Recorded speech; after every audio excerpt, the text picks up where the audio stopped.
Digital media strategy. देखिए, आप platforms के बारे में सीख जाएंगे, आपको फेसबुक के बारे में आ जाएगा, आप यूट्यूब सीख लेंगे, आप ट्विटर सीख लेंगे, इवन ऑन एडमिनिस्ट्रेटर साइड आप सीख लेंगे कि कैसे ऐसे एडमिन मेरे को करना है। पर इन सबको साथ में कैसे लेकर आए, साथ में कैसे अप्रोच करें, ये है कि इसको कैसे करना है। कोई वो बोले कि मेरे को कोई गोल है कि मेरे को ज्यादा फॉलोअर्स चाहिए, या मेरे को ज्यादा अपना सेल्स करना है, या मुझे अपने आप को प्रमोट करना है। अब मेरे को नॉलेज तो है प्लेटफॉर्म्स की, मुझे नॉलेज है कैसे करते हैं, फुल टेक्निकल नॉलेज है, पर मैं उसको कैसे इम्प्लीमेंट करूं, कैसे एक बोलते हैं ना, एक प्रोसेस में कैसे इम्प्लीमेंट करूं। मेरा स्टेप 1 होगा वो इस this is your digital media strategy. जैसे इन प्लेटफॉर्म्स का फायदा कैसे उठाना, इन प्लेट जितना मैक्सिमम बेनिफिट मैं कैसे ले सकता हूँ। एक बहुत पुरानी दुकान है दिल्ली में, सीताराम देवानचंद, ये छोले भटूरे भी देते हैं, 1970s की दुकान है। आज की डेट में इसका डिजिटल प्रेजेंस बहुत हाई है। ये इसके पास कस्टमर्स थे, इसके पास सब कुछ है, और ये दिल्ली में 3 जगह है। पर आज की डेट में इसकी वेबसाइट है, इसका बहुत ही एक्टिव फेसबुक है जहाँ पे वो हिस्ट्री पोस्ट करते हैं अपनी, कि हम कैसे बने थे, हम कैसे बनाते हैं रेसिपी, लोग आते हैं। और एक जो सबसे बड़ा पेन पॉइंट था कि लोग वहां पे जाने से हिचकिचाते थे क्योंकि वहाँ पार्किंग का इशू है, बहुत क्राउड है गर्मियों में।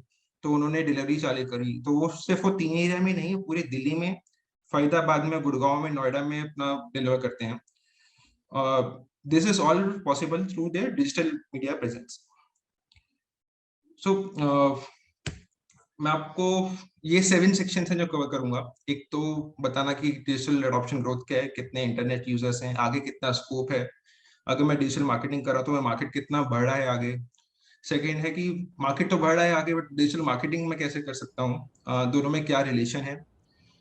थर्ड की स्टेप 1 कैसे लें, मेरे को डिजिटल मार्केटिंग स्टार्ट करनी है, बट मैं पहला कदम क्या उठाऊं।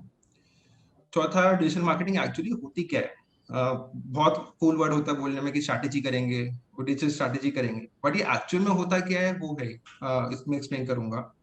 फिफ्थ है, 2 मैंने केस स्टडीज शॉर्टलिस्ट करी है, उसमें बताऊंगा कि इन्होंने क्या सक्सेस किया था यूजिंग डिजिटल मीडिया स्ट्रैटेजी। फिर सिक्स सबसे ज्यादा इंपॉर्टेंट है, डिजिटल मीडिया स्ट्रैटेजी बनाएंगे कैसे, स्टेप बाय स्टेप अप्रोच में एक फ्रेमवर्क लगा के कैसे बनाएंगे। और सेवेंथ जो स्टडीज मैंने फिफ्थ सेक्शन में बताऊंगा, उसने कैसे डिजिटल मीडिया स्ट्रैटेजी लगाई थी ऑन द बेसिस ऑफ क्या फ्रेमवर्क है। So next is economic times के according around 90 crore active internet users होंगे by 2025। Active internet users means पिछले पास मंथ में किसी भी यूजर ने एटलीस्ट एक बार इंटरनेट एक्सेस किया हो, कभी मेल खोले हो, या कभी फेसबुक को लॉगिन किया हो, कभी न्यूज की साइट लॉगिन किया हो, बट एटलीस्ट एक बार एक्सेस किया हो। So that is called active internet users. तो 90 करोड़ यूजर्स होंगे बाय 2025। इट मींस मेरा इंटरनेट पॉपुलेशन बहुत बढ़ रही है, मेरे पास मार्केट बहुत बढ़ रहा है, और बहुत ज्यादा लोग मोबाइल फोन यूज करते हैं as compared to laptop and PC. उसमें बहुत हैंडी रहता है, बहुत कन्वीनियंट रहता है, तो इसलिए मोबाइल का बहुत ज्यादा स्कोप है। And out of these users 82% users use social media. अब ये बहुत अच्छा डेटा है, यूजर्स ही बहुत ज्यादा हैं, बट मेरा क्या फायदा, अगर अच्छी यूजर्स हैं अच्छी बात है, पर how its benefits mean digital media. So पहले समझते हैं ट्रेडिशनल मार्केटिंग का। ट्रेडिशनल मार्केटिंग मैं अपना ब्रांड या कोई प्रोडक्ट या सर्विसेज प्रमोट कर रहा हूँ through different channels, whether print media, whether announcements, word of mouth, but not using online channels. Online channels में मेरा गूगल हो गया, गूगल रिव्यूज हो गए, फेसबुक हो गया, सोशल मीडिया चैनल्स हो गए, ईमेल्स हो गए। तो that is your traditional marketing, और ये बहुत पुरानी मार्केटिंग है जो अभी भी, आई एम नॉट सेइंग कि ये नहीं चलती है, चलती है। अभी भी अच्छा सक्सेस रेट है, बट एक डिसएडवांटेज ये है कि this is a one way communication. ये एक तरफा चलता है, जैसे मैंने पैम्फलेट्स लगा दिए, मैंने न्यूज़पेपर में ऐड पोस्ट कर दिया, अब जो पढ़ रहे हैं वो कैसे परसीव कर रहे हैं इन्फॉर्मेशन, वो कैसे वो पॉजिटिव वे में ले रहे हैं, नेगेटिव वे में ले रहे हैं, उनका कोई फीडबैक कुछ है, कोई सजेशंस कुछ हैं, तो मैं उनसे कनेक्ट नहीं कर पाता, कि बस मैंने ऐड डाल दिया, मेरा प्रमोशन हो गया, that's it. So but digital marketing आपका रीच बढ़ाता है। रीच इस की मेरा मैसेज कितने लोगों तक पहुंचा, मैंने पहुंचाया 10 तक पर पहुंच गया 100 तक थ्रू, क्योंकि 10 लोग आगे भी कनेक्ट करेंगे, तो ये मेरी रीच हुई है। डिजिटल मार्केटिंग में मेरी रीच बहुत हाई होती है बिकॉज इंटरनेट पेनिट्रेशन बहुत हाई है, इंटरनेट यूजर्स बहुत हाई हैं, और नॉट ओनली मैं सिटी में बहुत ही अलग दूसरी स्टेट से भी कनेक्ट कर सकता हूँ, मैं ग्लोबली कनेक्ट कर सकता हूँ। और इसका प्लस पॉइंट क्या है कि बहुत ही कम्युनिकेशन है, मैं कोई पोस्ट करता हूँ या मैं कुछ चैट डालता हूँ या मैं कुछ मैसेज कन्वे करता हूँ डिजिटल प्लेटफॉर्म में, तो मेरे को रिस्पॉन्स भी आता है। आई कैन सी कि लोग कैसे मेरा मैसेज परसीव कर रहे हैं, जो मैं मैसेज पोस्ट कर रहा हूँ। फॉर एग्जाम्पल, मैं किसी एक प्रोडक्ट का प्रमोट कर रहा हूँ, वो लोगों को पसंद नहीं आ रहा, बट मैं दूसरा प्रोडक्ट प्रमोट कर रहा हूँ, वो लोगों को बहुत पसंद आ रहा है, तो मैं ये कह सकता हूँ कि मैं दूसरा प्रमोट बेटर, ज्यादा प्रमोट करूँ as to get my more sales.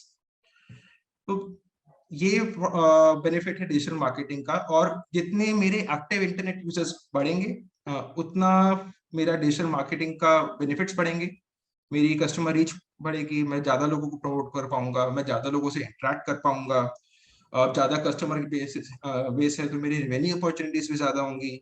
और पोटेंशियल इन्फ्लुएंसर्स मान लीजिए जिनका बहुत ज्यादा फैन बेस है, शाहरुख खान, ऋतिक रोशन, सचिन तेंदुलकर, जो ब्रांड एंडोर्स करते हैं, जो जिसको लोग फॉलो करते हैं, जिसको लोग इंस्पायर करते हैं, तो जितने ज्यादा इंटरनेट यूजर्स बढ़ेंगे उतने मेरे इन्फ्लुएंसर्स या पोटेंशियल इन्फ्लुएंसर्स बढ़ते रहेंगे। और ये याद रखिएगा, मैं पोटेंशियल इन्फ्लुएंसर्स इसलिए बोला है क्योंकि इसका एक अलग रीजन है जो मैं आगे कन्वे करूंगा।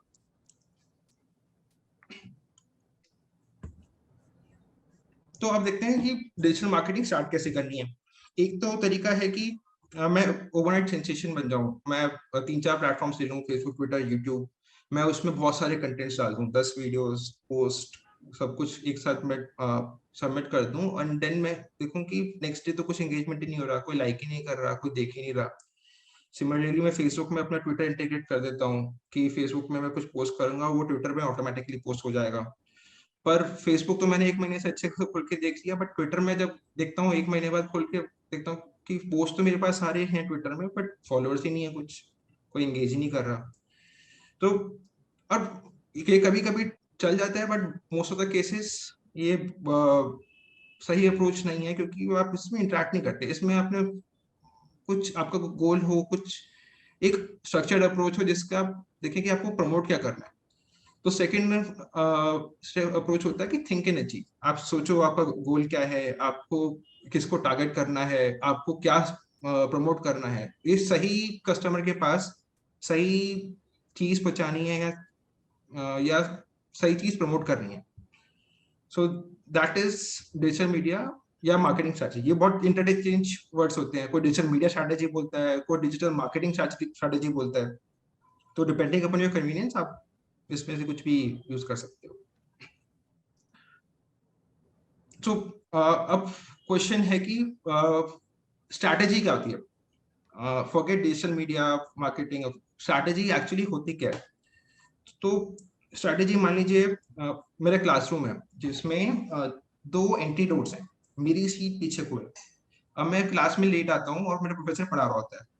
अब मैं गेट ए से भी एंटर हो सकता हूँ या गेट बी से भी एंटर हो सकता हूँ, तो कौन सा बेटर गेट होगा मेरे को सही टाइम पे पहुंचाने में, जहाँ पे कम भीड़ भी हो, जहाँ पे प्रोफेसर मेरे को देखे भी ना, और मैं आराम से आके बैठ जाऊँ, तो दैट इज माई स्ट्रेटेजी। दूसरा एग्जांपल ये है कि जैसे अगर मैं कहीं ट्रैवल करता हूँ, किसी दूसरी स्टेट में जाता हूँ, मैं प्रॉपर आइटिनरी बनाता हूँ, बजट प्लान करता हूँ, मैं देखता हूँ कि मेरे को कहाँ कहाँ घूमना है। तो अगर जो जो आइटिनरी में बना रहा हूँ, बहुत सोच के बना रहा हूँ कि मेरे को क्या क्या करना है वहां जाके, तो वो मैं अपनी स्ट्रैटेजी बिल्ड कर रहा हूँ। So this is a strategy. I hope मैंने बहुत ही सिंपलर टर्म्स में बोला होगा ये, which can help you convey कि ये होता क्या है। डिजिटल मीडिया स्ट्रैटेजी क्या होता है? डिजिटल मीडिया स्ट्रैटेजी एक आपकी स्ट्रक्चर्ड अप्रोच होती है जिसमें आपके कुछ स्पेसिफिक गोल्स होते हैं कि मुझे क्या करना है, मेरे को फॉलोअर्स बढ़ाने हैं, या मुझे रेवेन्यू बढ़ाना है, या मेरे को कुछ स्पेसिफिक अपने सर्विसेज प्रमोट करनी है through digital channels only, digital media channels. इसको 4 कैटेगरीज में बकेट करते हैं: paid media, owned media, earn media and converge media. Paid media is your paid promotion, paid advertisement over other channels. देखिए एक तो आपकी खुद की वेबसाइट हो, कोई एक दूसरी वेबसाइट हो। जैसे आज आप टाइम्स ऑफ इंडिया की वेबसाइट खोल के देखेंगे तो आपको साइड में फ्लिपकार्ट का एड नजर आएगा जिसमें वो सैमसंग का फोन प्रमोट कर रहा है जिसकी रिलीज है 16 मार्च को। तो वो मेरा पेड प्रमोशन है ओवर अदर चैनल्स जो जितने भी मीडिया चैनल्स हो गए या कोई भी दूसरी वेबसाइट्स हो गई तो that is my paid media. Own media is मेरा खुद का प्लेटफॉर्म, मेरा खुद का एसेट्स, जैसे मेरी खुद की वेबसाइट, मेरा खुद की मोबाइल ऐप में प्रमोट कैसे करूंगा, मेरे खुद के ब्लॉग्स चल रहे हैं, मेरे खुद के ट्विटर हैंडल्स हैं, फेसबुक अकाउंट मेरा खुद का है, ट्विटर का है, तो that is my own media. Earn media is जो लोग आपके बारे में पोस्ट कर रहे हैं, जैसे मान लीजिए गूगल रिव्यूज में लोग कोई रेस्टोरेंट है उसमें गूगल रिव्यूज में कोई रेटिंग करके रिव्यू कर रहा है, कोई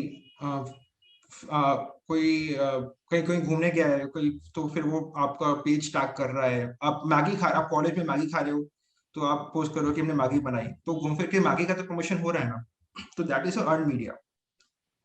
कन्वर्ज मीडिया जो आज की टाइम पे चलता है which is mix of all three, paid, earned and own.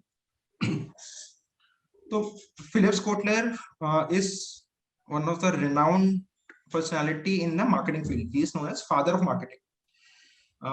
जो भी मार्केटिंग पढ़ता है, जो भी एमबीए करता है, उसको पता है कि Philip Kotler is the very recognised person. और इसका एक ही चीज कहना है कि आपकी एक ही विनिंग स्ट्रैटेजी है कि आप अपने टारगेट मार्केट को अच्छे से डिफाइन कर लो, आपको कहाँ पे पुश करना है, आप कौन से टारगेट मार्केट, कौन से इंडिविजुअल सेगमेंट है जिसमें आपको प्रमोट करना है, जैसे कोई स्पेसिफिक एज ग्रुप हो गया, कोई स्पेसिफिक लोकेशन हो गई, कोई स्पेसिफिक इंटरेस्ट हो गए, उनको अच्छे से डिफाइन करो और वहां पे जाके अपना प्रोजेक्ट पुश करो द बेस्ट प्रोडक्ट।